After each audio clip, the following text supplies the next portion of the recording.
I want to just say a few things that hopefully gives you a broad sense of the book, starting off with a story that's illustrative of the type of issues that come up in the book when it comes to Islamic criminal law, starting in the 7th or 8th century and going to the 16th, which is the period the book covers in Central Muslim lands.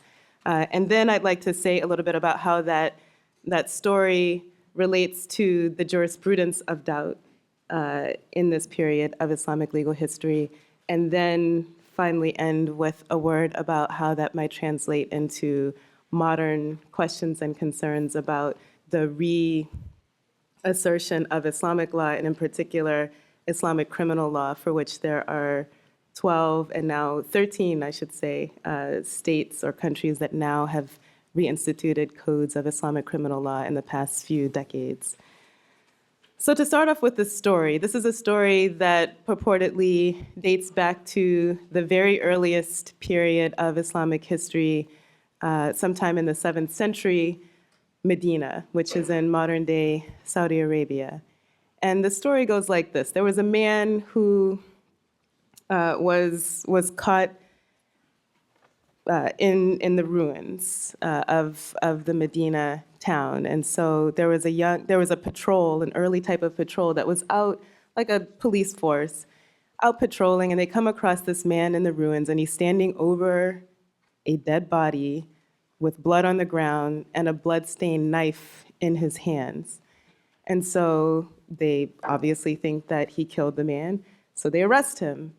And the man immediately confesses as well. Yes, I did it, and confessed again when they brought him before Ali, who was the cousin of Muhammad the Prophet, who brought the Islamic message. He had died a few years earlier. He was presiding over Medina in his capacity as the caliph. He was the 4th caliph. And he was also, in the Shi'i context, considered the first imam, the first legitimate successor of Muhammad. So he's authorized to deal with criminal cases along all of these lines of authority. And so the man confessed before him, and according to the law of retaliation called qisas, an eye for an eye, a tooth for a tooth, a life for a life, the punishment was the death penalty, life for a life. But right then, another man came up to Ali in this trial and said, "Don't kill him, I did it." And then Ali looked at the man who was first arrested incredulously, and he said, "Well, I mean, what happened?" And the man said, well, yes, I didn't do it. And the second man said, "Well, I killed the man and then I fled." And Ali asked the first man, "Well, what made you confess to something that you didn't actually do?" And that man said, "Well, I thought you'd never believe me when it just seemed so clear-cut that I must have been the perpetrator. But what actually happened is that I was a butcher. I'm a butcher. I had just slaughtered a cow. And then I went into the nearby ruins to relieve myself. I still had my knife in hand. I saw this man who was dead, and I stood over him in concern. And it was at that point that the patrolman came and arrested me." And according to the story, Ali didn't punish either of the men with death. And so this raises a host of questions. This is a case that's illustrative of dozens of cases that one finds attributed to the early Islamic period. Apocryphal though they might be, they still relate to or are attributed to that early period and are considered canonical in both Sunni and Shi'i texts. And the story represents doubt in Islamic law, in Islamic criminal law, of 3 types. First of all, there was factual doubt. It wasn't clear from the confession of the first man or the confession of the second man which story should be believed, and there were no witnesses. Typically, Islamic criminal law requires a confession, in some interpretations said multiple times, or it requires 2 to 4 eyewitnesses to the event. So the evidence here was questionable and contradictory at best. And so there was doubt on factual lines as to whether either of the accused was liable for the murder. But then there was also legal doubt. So for the rule of qisas, or retaliation, to apply, it requires intentional homicide. Otherwise, a fine of financial compensation is, or some other lesser punishment is more typical. But there was legal doubt as to whether that version of the law had been violated, that there had been an intentional homicide or murder committed in order to trigger that rule. And then finally, there was what I call moral doubt about the propriety of punishment, particularly under these circumstances where it couldn't be, with stakes being so high and Ali unable to ascertain the probity of the testimony or what actually happened. And this results in him eventually letting both men go without the death penalty or with some lesser punishment. And so this case and these 3 types of doubt, factual, legal, and moral doubt, end up becoming a part very early on of Islamic legal history or Islamic criminal law, particularly of the judicial procedures that don't find their way otherwise into the texts of early Islamic law. First, it was a matter of judicial practice, where judges, or the records show that judges typically applied this law of doubt in actual cases when they came before them, even though the law on the books was pretty harsh. If a thief steals, the law says that his hand is to be cut off. If someone murders, the law says that the death penalty is the result. But what you saw in practice was something that ends up being almost the opposite of that there's no recorded instance of the death penalty by witness testimony being imposed in Islamic law courts from the early period, and one might even stretch that farther. And similarly, there are very few instances of some of the other punishments being applied.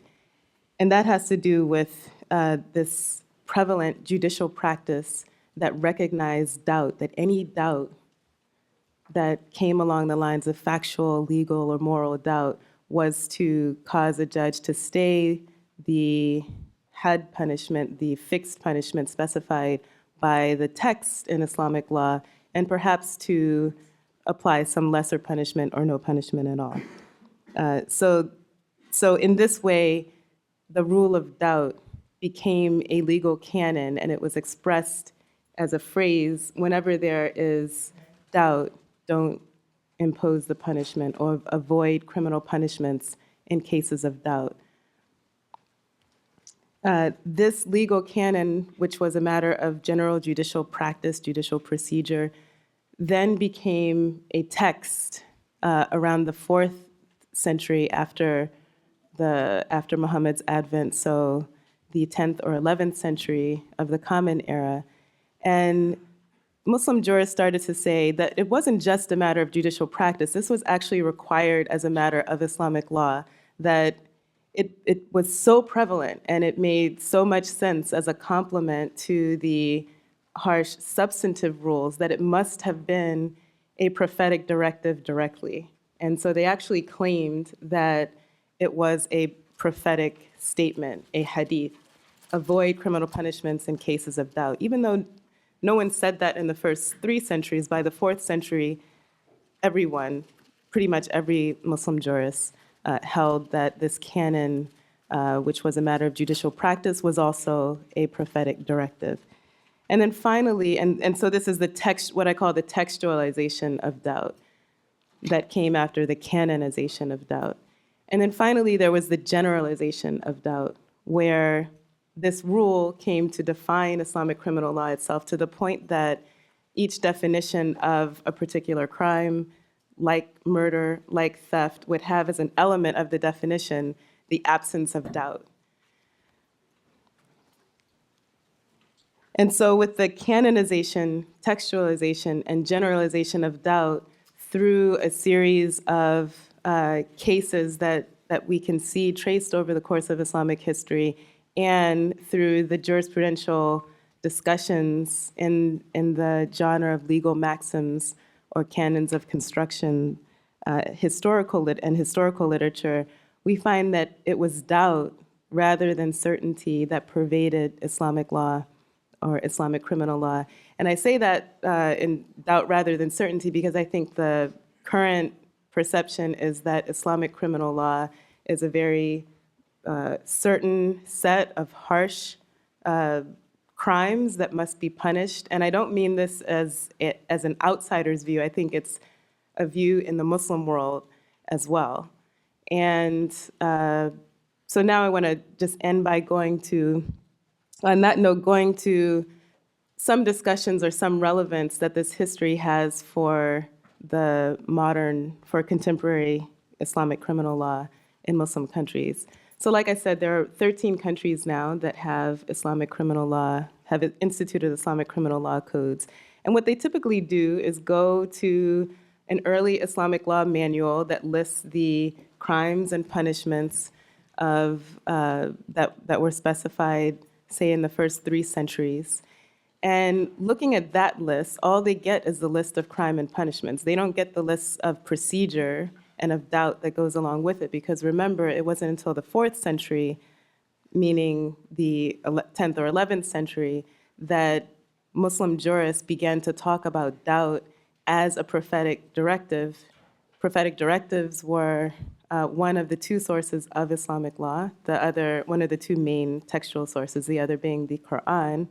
And so they didn't at that point fold the procedure back into the manuals of the first 3 centuries, which was the authoritative period. You might think of it as the long founding period of Islamic law. So now modern countries or modern Islamist politicians who are keen on demonstrating how Islamic they are go back to these early manuals that have all of the text, none of the procedure, and institute Islamic criminal law codes based on that text, and they exclude procedure. And that's what I see when I look at the codes, for example, of Nigeria, of Afghanistan, of Sudan. So that's the dour view. But to end with a positive note, I just got back from Brunei, which also just instituted an Islamic criminal law code last year. And I was surprised to find that they said, well, yes, we have a substantive criminal law code, but we're aware too that there must be a procedural criminal law code.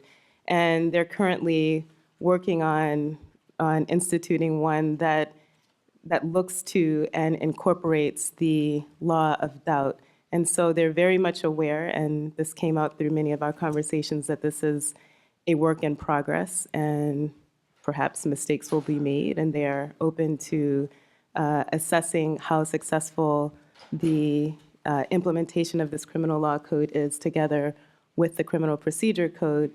But I came away with a feeling of hope that this is a process that will be an iterative one, and that will include both the text and the procedure, and there's a willingness there to revise and review based in large part on the jurisprudence of doubt.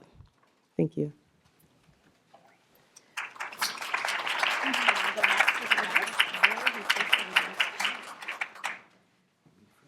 You want me to go next? Okay.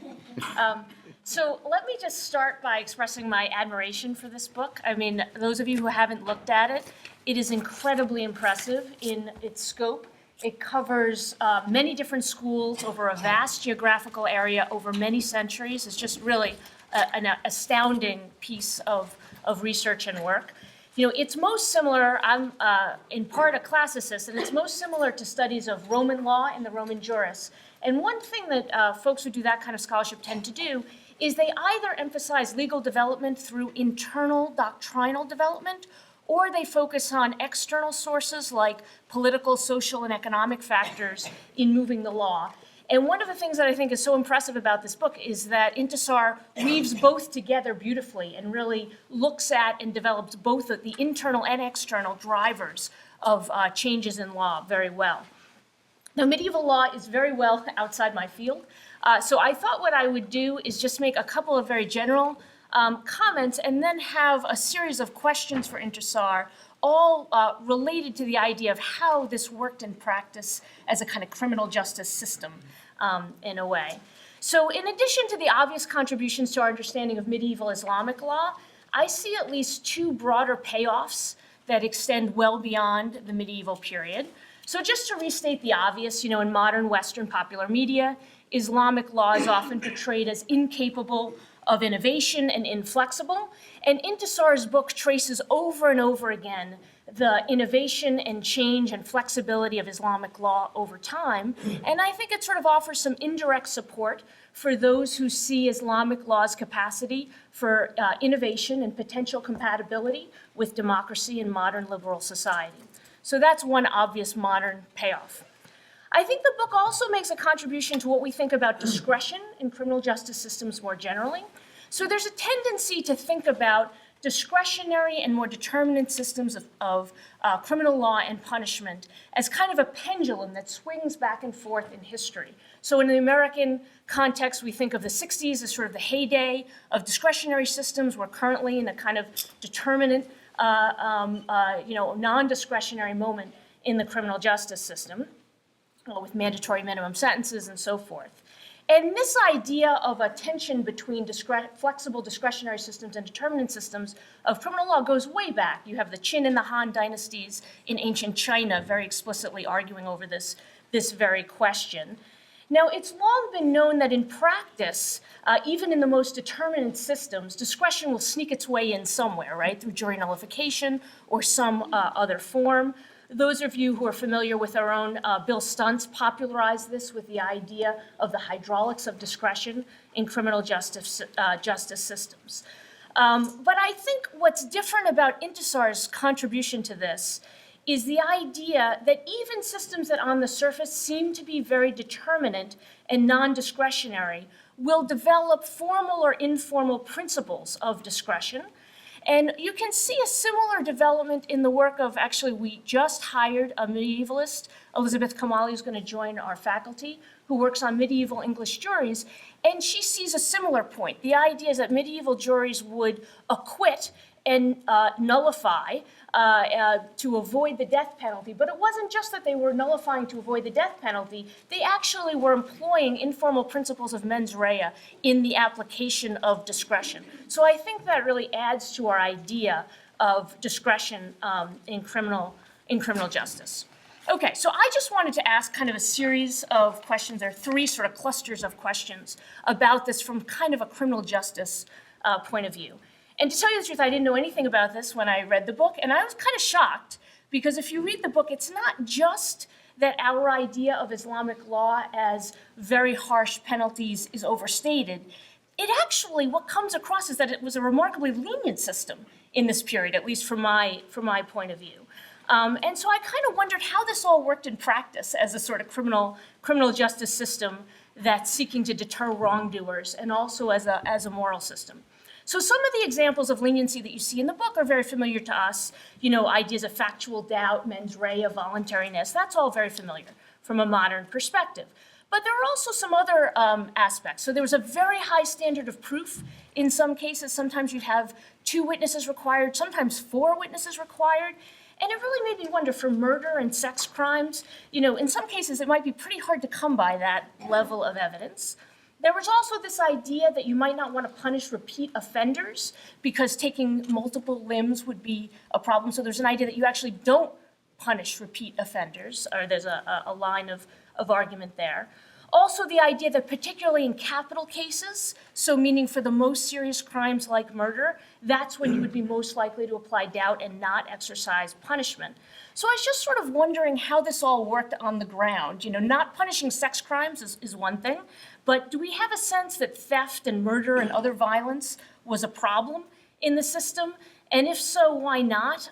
Was the criminal law system not the primary mechanism of enforcing social order in this way? You know, from a modern context, the difficulty of very harsh punishments are often dealt with by grading. So you have a lower level of crime. So even in, you know, in the English context, people would, even though the crime, the amount that was stolen was clearly enough to get you into the felony capital punishment realm, they'll sort of lie and say it was a lower amount to get a lower penalty. We have manslaughter as opposed to murder. Was there any sense of mitigation of, you know, different types of charges or levels of charges that might get around this? And just how did this all work in practice?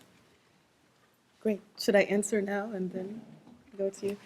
So I can do that. And this is, thank you, Adriaan. I think you raised some very good questions and ones that tell a part of, or that relate to part of the story that I didn't tell. So three things I would say there. One is that there was often mitigation rather than commutation. So because they didn't apply the fixed harsh sanction that was fixed in the text of the law, it didn't mean that they didn't apply any punishment at all. And so there was a de facto grading system according to the discretion of the judge typically, but that went alongside precedential gradations. So it wasn't just that each judge decided in each case what the lower punishment would be, but there was an informal norm of what the lower punishments would be that were applied. The second thing I'll say is that there were local norms and local means of enforcement, often in ways that obviated the criminal law courts. And so the judge applying Sharia wasn't, if he wasn't aware, and typically it was a he, if he wasn't aware of the crime because it had been dealt with locally within a family, within a community, then there was punishment, but not according to the Islamic law in a formal system. And the last thing is probably the biggest thing, and that is there was a large parallel system of what we might now call state law, where the caliph and the sultan, who were political authorities, different from the religious juridical authorities who define Islamic law itself, who define Sharia, they had a separate sphere of criminal law jurisdiction. They were very harsh, and there were no procedural protections if you found yourself in that system. And I think that acted very well as a deterrent. And I also think that those articulating Islamic law were in part reacting against the harshness of that political criminal law system and trying to take away a sense of legitimacy for the harsh punishments in that system by articulating a more deliberate, doubt-based, lenient, we might say, system in the Islamic context as the proper, legitimate one. Okay, I have two more sets of questions. So the other thing that I found interesting is there were a couple of statements in the book about how the main purposes of punishment seem to have been deterrence and religious expiation rather than retribution.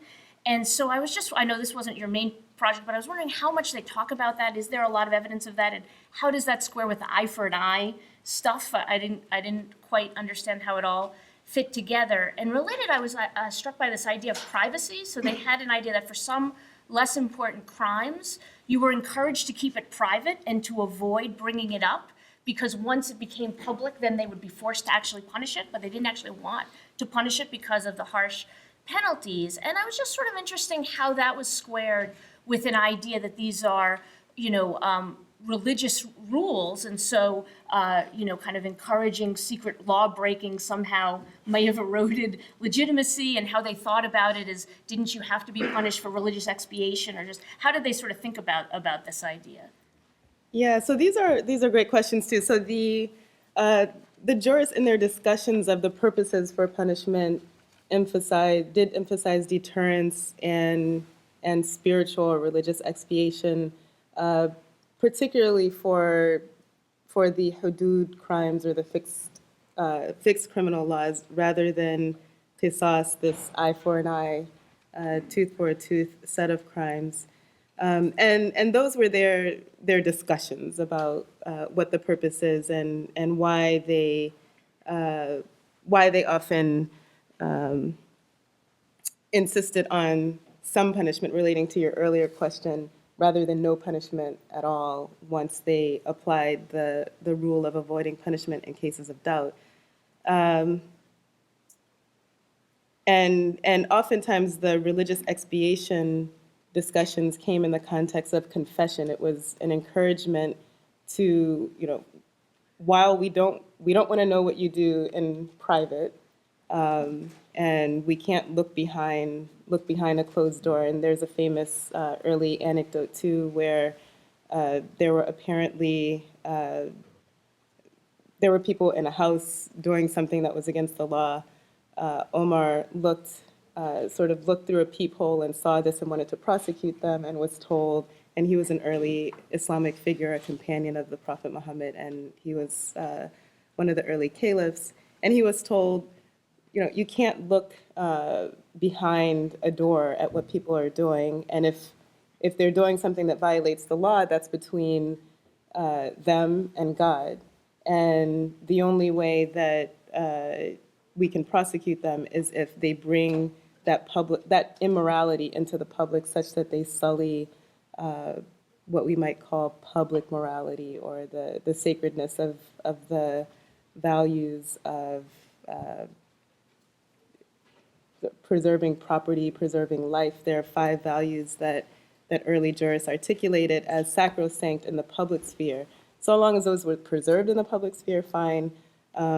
Violated in the private sphere, they may be punished in the afterworld, but the jurists in their discussions of criminal law saw criminal law, by indications of these cases, as a this-worldly system of law that did not pretend to bring about absolute justice. And that's where I think they sort of shied away from the retribution, moral deserts, or just deserts explanation of criminal law, and just focus on it as a means of deterring bad acts and violations of public morality, or morality in the public sphere.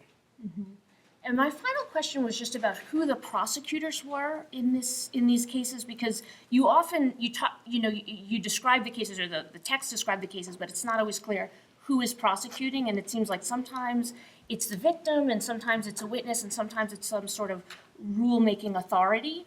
And so I was curious to what extent there was a sense that crimes needed to be punished for religious or deterrence purposes apart from what the victim might want. So I was really struck by this case where a wife was accused of adultery and she was pregnant.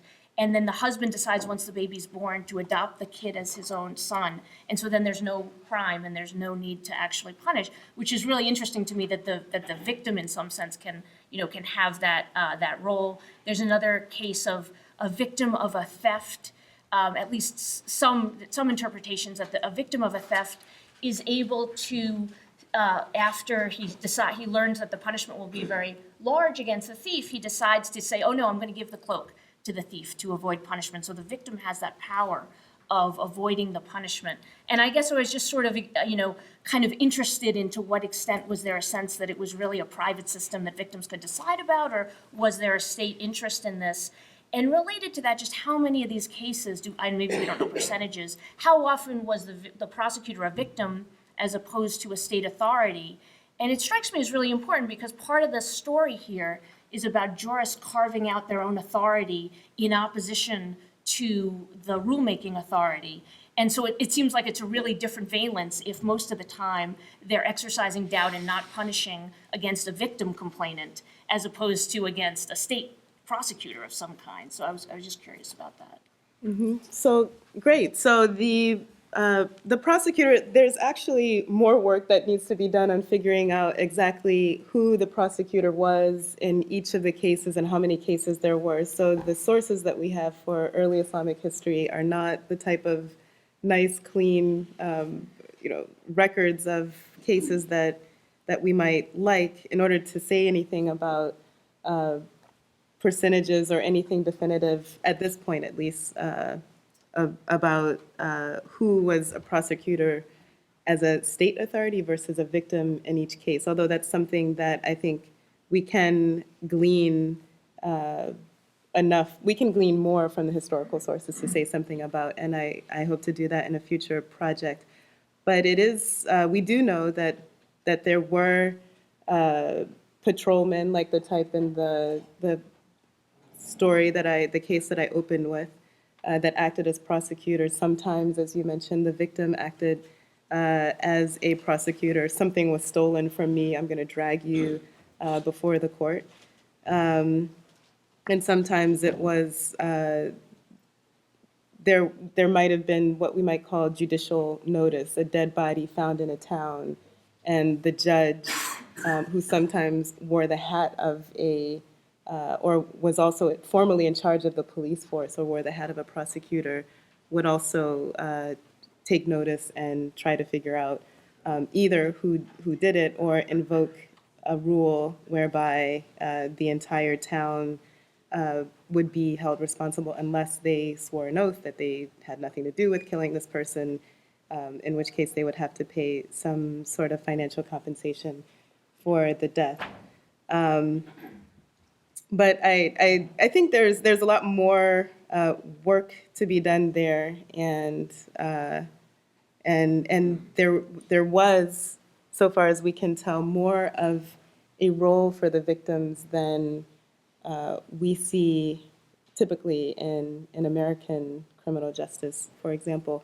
One thing that I'll say about this, there's a debate too about whether the victim can pardon or help to get rid of prosecution or punishment for a crime just by saying, I forgive the person, I pardon him, I gift him this thing that I previously said he stole from me so that he doesn't get the punishment implied. Some jurists said that that was inappropriate because at the point where the case was raised, a case of theft was raised to the court, it had become public.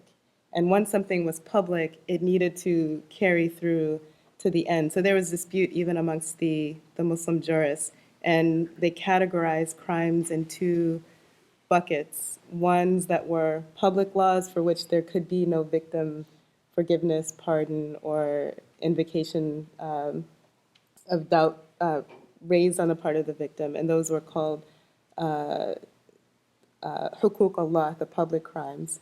And then there were private crimes, sort of, some jurors considered defamation crimes, which were also subject to a fixed criminal sanction, as a private offense. I was privately injured. My character was injured. If I get over it, I no longer want prosecution, then the crime can drop. But other jurists categorize that crime as one of the public crimes, saying, no, once it's in the public sphere and it gets to the courts, it is now public.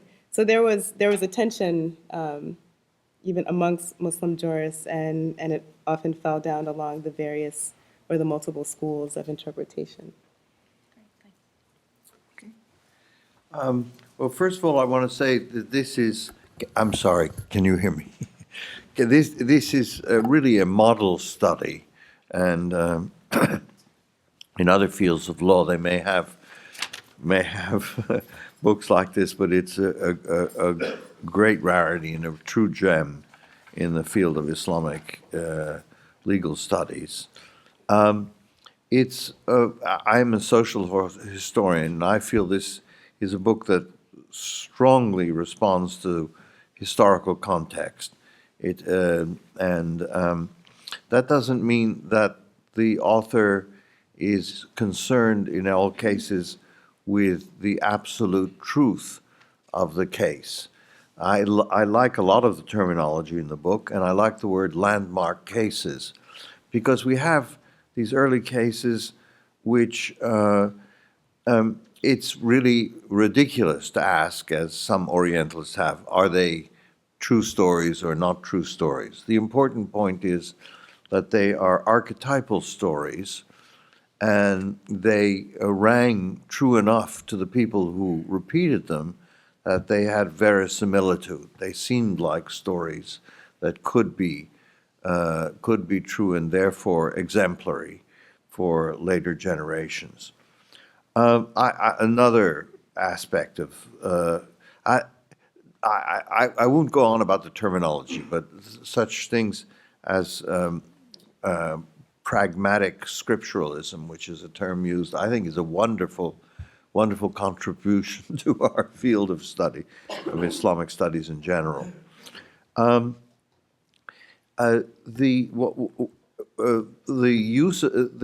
importance given to maxims is original, not entirely neglected before, but much more concretely wound together with a narrative.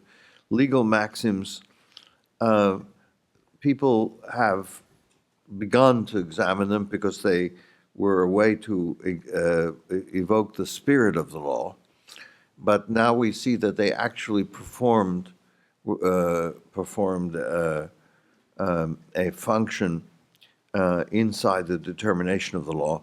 And I think that that's, of course, the central maxim about doubt, which creates the doubt canon, is very obviously an important example of the strength of these maxims. It's not correct to dismiss these maxims. They really are another source of law. And I was amazed to find that Mr. Dabusi, a Central Asian, I believe, lawyer, actually organized his law book in the 4th century of the Hijra, that's 10th century AD, around legal maxims, which shows you how important they are. Another very important function of the book is separated different categories of people responsible for administering the law, interpreting and administering. Again, our field of, well, I can't say our, but the field of Islamic legal studies, it has been, of course, overwhelmed by the enormous numbers of quasi-summaries of Islamic law we have. I mean, summaries are 20 volumes, but we have a very, very rich inheritance of medieval attempts to state the law, but the actual execution of the law and the people the different classes of people involved in that have been sort of hidden to us. Here we're taken to actual courts, and we see practice, and we see practice that differs from period to period. That's an important thing that the book clearly distinguishes between what's going on in the 4th and 5th, 10th and 11th centuries, and what's going on in the 16th century, and so on and so forth. I think these are all admirable features that should be heeded by future historians of Islamic law. They really are fundamental contributions to the way we study Islamic law.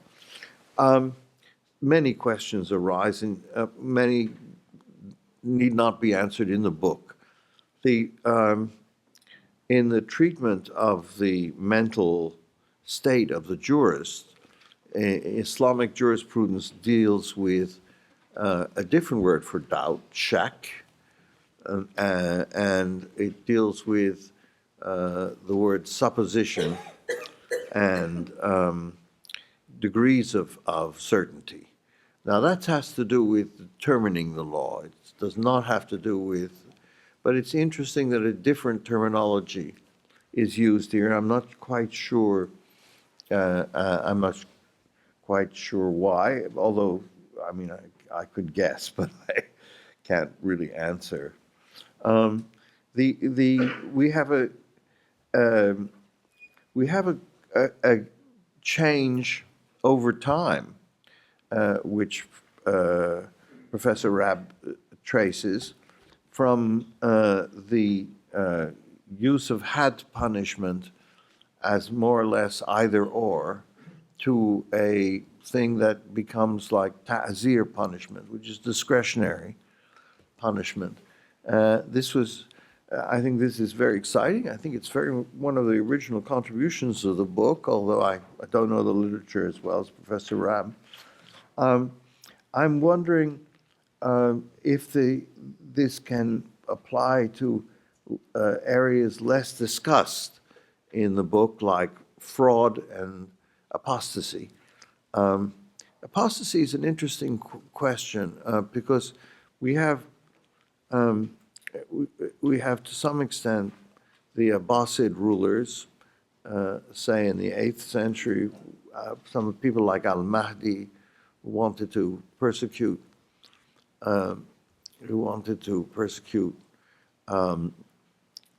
Manichaeans, and Zindiq is the word in Arabic. And he used the courts, and he persecuted a lot of apostates. We have periods when are less active, and periods are more active in accusing in persecuting apostates. Was there any possibility in these cases for ta'zir? Similarly, fraud is dealt with a little bit less in the book, and one would want to know about this. I wonder altogether, also thinking about this civilization in medieval Islamic Middle East, and I think Professor Rabb is quite right to restrict herself to the Middle East because the Islamic world is very large and there are many variations inside of it. I wonder whether this civilization had a particular interest in seeing things as probabilistic, which has to do, of course, with having, has to do with seeing things as part of the questions about certainty and uncertainty. The words for probability in modern Arabic and Persian, it's the only languages, Middle Eastern languages I know, are really totally modern inventions. I wonder if, and that of course also touches on the question of deterrence, because one of the ideas of the application of a law is the probability of it's acting as a deterrent. I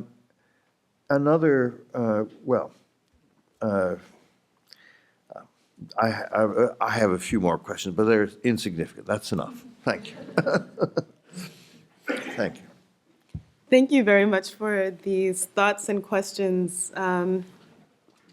Most of them I don't know the answer to. So, I mean, it's absolutely right that the terminology used in the jurisprudential manuals for doubt or uncertainty, shak, as opposed to shubha, are different terms. And then there's a question about why, and I might suppose that one narrative could be that there was an epistemological discussion when it came to developing the law from the 30,000-foot level that had not nothing, but that wasn't first concerned with practice, but with developing broad-based principles that could apply universally, and for which terminology was taken from Aristotelian thought in an attempt to. That's right. I think that's Was right. was that your guess? Yeah. No. I think the shak and dhan is to some extent Aristotelian. Yes, I agree. I mean, this is the words for doubt, and these are states of mind, yeah, Right, of the jurist while studying things. right. It And, is taken from Aristotelian terminology. I think that's correct. and by contrast, shubha Shubha, could yeah. mean a range of things.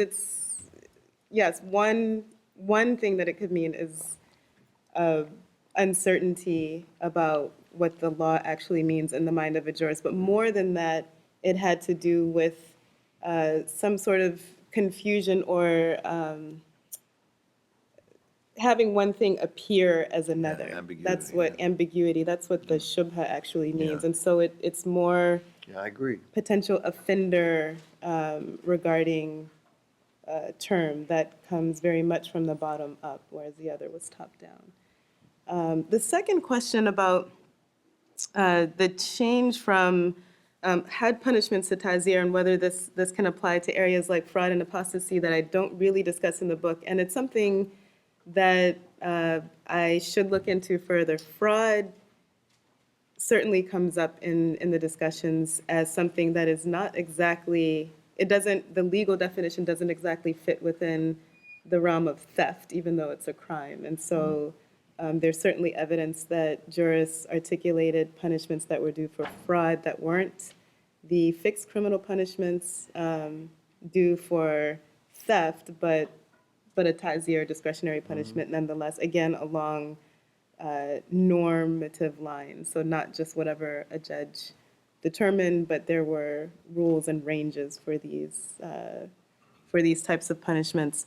And apostasy is the really big question that probably deserves a study in and of itself, and I just don't know the answer to that, whether and to what extent judges under pressure from the caliph, who was trying to use the courts to prosecute, claimed doubt. There's evidence that they did, at least in some cases. They claimed, oh, doubt, my hands are tied, I can't order the execution, even though you want to.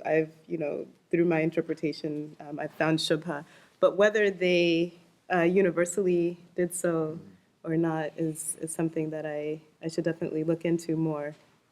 And finally, I do think that the obsession with certainty is a modern obsession that I just don't see in the early Islamic texts, to the point that you can see doubt pervade Islamic criminal law so starkly, so clearly, and on the flip side, historically, and on the flip side, in the modern period, you see it almost as if it didn't exist.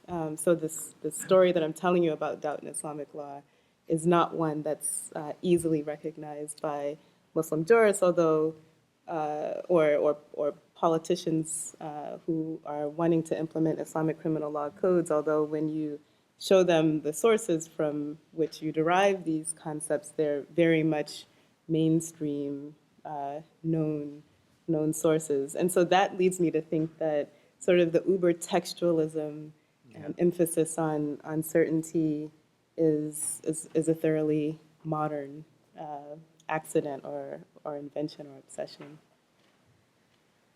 So we have a few minutes, and June, I think, has a microphone for anyone that has questions.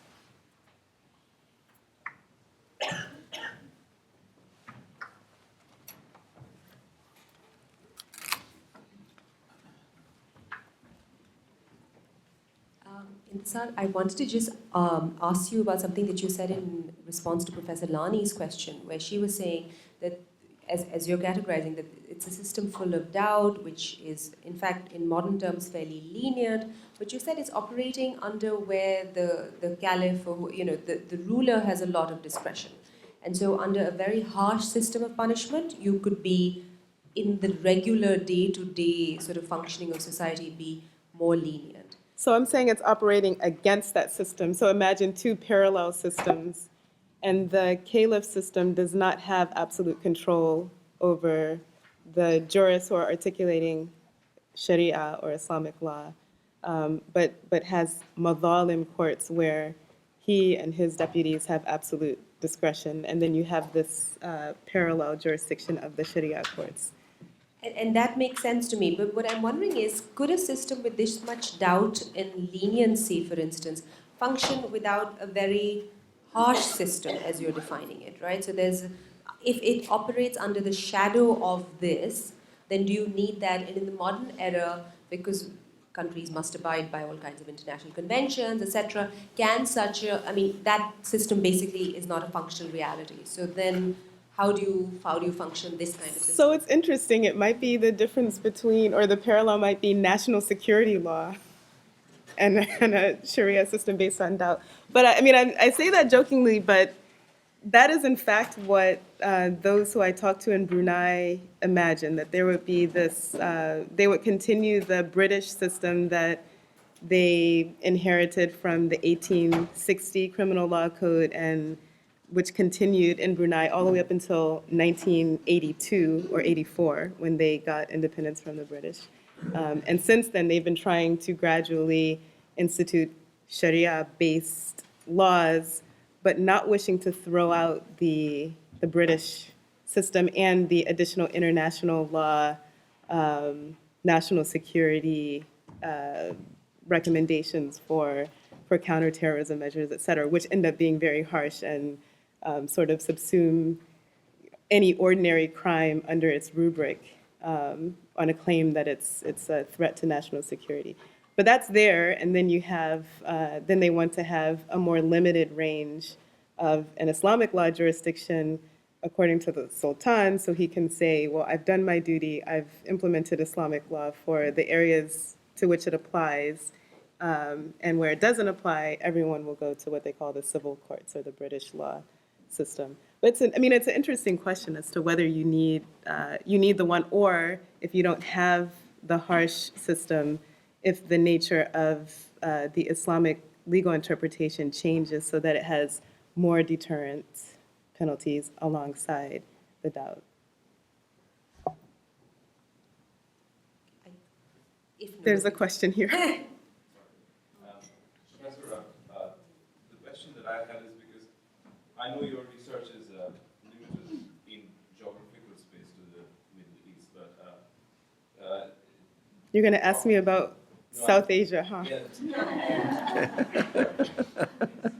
Well, yeah. Good guess. Between the 12th century and the 18th century in parts of South Asia saw a form of criminal justice which called itself Islamic, but wasn't Sharia based in that sense because it was also controlled by the state or the sovereign who was also a Muslim. In that system, what we have come to understand historically is that there is a way of mercy that often permeated the dispensation of justice. What role did mercy play in the dispensation of justice under a strictly Sharia system?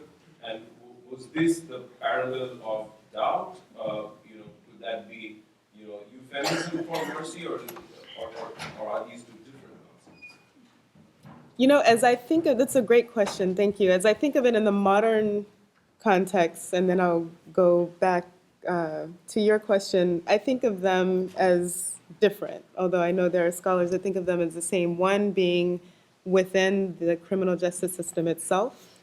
Are there rules that tend to mitigate or commute punishment? And the other is not, so the criminal justice system has produced a result of guilt, and notwithstanding guilt, some other power outside of that system, formally the executive, pardons or commutes a sentence. And so in that definition of how it proceeds, I see them as different. And so I'm supposing that that's what you mean in the South Asian context by there being a role for mercy, that it would have been the Sultan who commuted sentences after or notwithstanding a determination of guilt in the courts. If that's not whether or not that's the case, I can't answer the question as to what happened in the Middle East. It's not something that I have looked into, but I thank you for the question because it's something that I should look into in the future. But I do see them as conceptually distinct.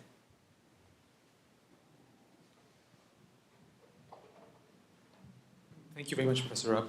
The question that I have is in regards to some of the parallel genres that might be also very involved in things. For example, I'm thinking particularly of hadith genres, and how what we've talked about today, what you've talked about today about doubt, might also be present in these hadith genres. So, for example, the question I have for you is, would a hadith scholar also be thinking about these issues of doubt as he is discussing these hadith? You talked about some of these hadith that come about later in the centuries afterwards. Is he also complicit in these, or is he also involved in this process of production of doubt? So if I understand the question, it's are hadith scholars involved in the production of doubt? What I can say about that is that hadith scholars were aware of the versions of the statement avoid criminal punishments in cases of doubt pretty early on, and there were something like 13 versions of that statement with different wording, but that same meaning that I count. None of them initially thought that was a statement that met the most stringent standards of verifiability of having come from the Prophet himself, although jurists undoubtedly used it from the earliest period and relied on it as something maybe in the realm of a hadith statement. Even if it wasn't authentic, that was okay. They weren't so uber textualist and obsessed with certainty. And later, after the 10th century, then hadith scholars and jurists alike began to say that this hadith avoid criminal punishments in cases of doubt was solidly textual, certainly from the Prophet, and that sort of thing. And so in that realm, they were involved in the production of the statement as prophetic and of doubt. So I hope that was responsive to your question. And if not, I can talk to you after. But because I know people have to leave, I want to end. But thank you all so very much for coming.